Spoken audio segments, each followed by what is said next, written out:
Learning new details in a Lexington shooting that sent a woman to the hospital. We first told you about this as breaking news yesterday at 4.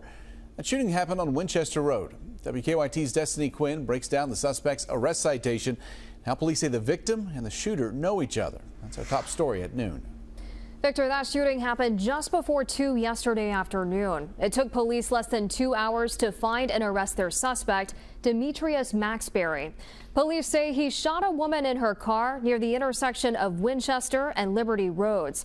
There were 3 people inside the car at the time. The woman was struck twice. According to his arrest citation, Maxbury was seen on video shooting. People who were in the car told investigators the woman is Maxbury's former girlfriend and the mother of his child. She is expected to be okay.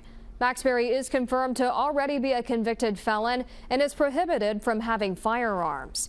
He's now charged with assault, wanton endangerment, and possession of a handgun by a convicted felon.